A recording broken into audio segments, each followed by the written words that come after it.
আগস্টের 5 তারিখে শেখ হাসিনার পতন ঘটেছে, তারা আগস্টের 3 তারিখেই ইউনূসের সাথে যোগাযোগ করে তাকে পরবর্তী সরকার প্রধান হওয়ার জন্য আহ্বান করেছিলেন। আপনারা তারও আগে নানা রকম পত্র পত্রিকায় আজকের একজন ছাত্র উপদেষ্টা আসিফ মাহমুদ সজীব ভাইয়ার বক্তব্য আমরা শুনেছি। তিনি বলেছেন ছাত্র অভ্যুত্থানের ভিতর দিয়ে তাদের কোনো নীল নকশা ছিল না, শুধুমাত্র ইন্ডিয়ান আমেরিকান এম্বাসির সাথে তাদের কিছু কথোপকথন হয়েছে।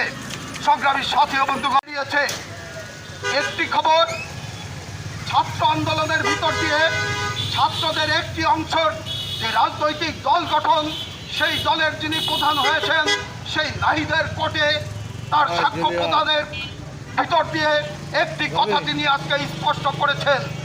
সেই কথাটি তারা আজকে স্থগিত ঘোষণা করেছে।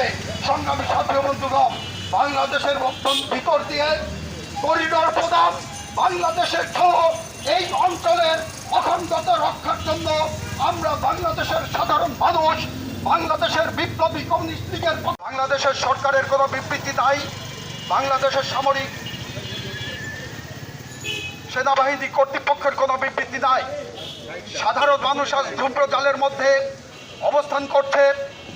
আমরা 5ই আগস্ট যে আকাঙ্ক্ষা ছিল সেই আকাঙ্ক্ষার বাইরে আজকে বাংলাদেশের কি পরিস্থিতি, সেই পরিস্থিতি আপনাদের সামনে বলার জন্য আজকে আমরা এই প্রতিবাদী মানববন্ধনের আহ্বান করেছি।